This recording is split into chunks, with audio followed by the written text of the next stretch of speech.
ಪ್ರಕಾರ ಯಾರ ಮನೆಯಲ್ಲಿ ತುಂಬಾ ಕಳಪೆ ರೀಸನ್ ತಗೊಳೋದು? ತುಂಬಾ ಕಳಪೆ ಕಳಪೆ ಕೊಡೋದಿಕ್ಕಾದ್ರೂ ಆಯ್ತು, ನಾಮಿನೇಟ್ ಮಾಡೋದಿಕ್ಕಾದ್ರೂ ಆಯ್ತು. ಆ, ಚೈತ್ರ. ಓಕೆ. ಸಂಬಂಧ ಇಲ್ದಿರೋ ವಿಷಯನ ಚೈತ್ರ ಹ್ಮ್ ಮಾತಾಡೋದು ಓಕೆ. ಆಕ್ಚುಲಿ. ಹಾ.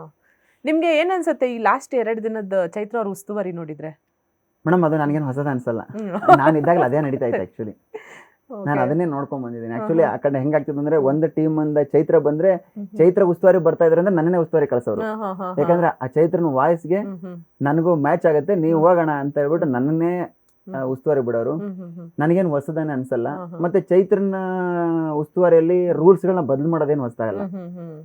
ಅದು ಸುಮಾರು ನಾನಿದ್ದಾಗಲೂ ಸುಮಾರು ಸಲ ಆಗಿದೆ. ಬಟ್ ನಾನು ಹೊರಗಡೆ ಇದ್ದು ನಾನು ನೋಡಿದಾಗ ನನಗೆ ಬೇಜಾರಾಗ್ತಾ ಇದೆ ಆಕ್ಚುಲಿ. ಯಾಕೆ ಚೈತ್ರ ಈ ತರ ಮಾಡ್ತಾಳೆ ಅಂತ ಹೇಳ್ಬಿಟ್ಟು. ಅದರಿಂದ ಒಂದ್ ಟೀಮ್ ಸೋತೆ ಬಿಡ್ತು ಅಂತ ಆಡಿಯನ್ಸ್ ಎಲ್ಲ ಮಾತಾಡ್ಕೊಂತಿದ್ದಾರೆ. ಮೇಡಮ್ ಆಕ್ಚುಲಿ ನಿಜ ಮೇಡಮ್, ಅದು ನನಗೂ ಆ ಫೀಲ್ ಆಗಿದೆ ಮೇಡಮ್. ನೀನ್ ಮಾತಾಡ್ತೀಯ ಅಂತ ಹೇಳ್ಬಿಟ್ಟು ಅದನ್ನ ಪಾಸ್ ಮಾಡೋದ್ರಲ್ಲಿ ಏನ್ ಅರ್ಥ ಇದೆ? ಹೌದು. ಯಾಕಂದ್ರೆ ಆ ಕಡೆ ಅವ್ರು ಮಾತಾಡಲ್ವಾ. ನನ್ನ ಟೀಮ್ ಗೆಲ್ಲಬೇಕು ಅಂತ ನಾನು ಸ್ವಾರ್ಥ ಇಟ್ಕೊಂಡು ಯಾವಾಗ ನಾನು ಉಸ್ತುವಾರಿ ಮಾಡ್ತೀನೋ ಅಲ್ಲಿ ನಾನು ಕಳಪೆ ಆದೆ.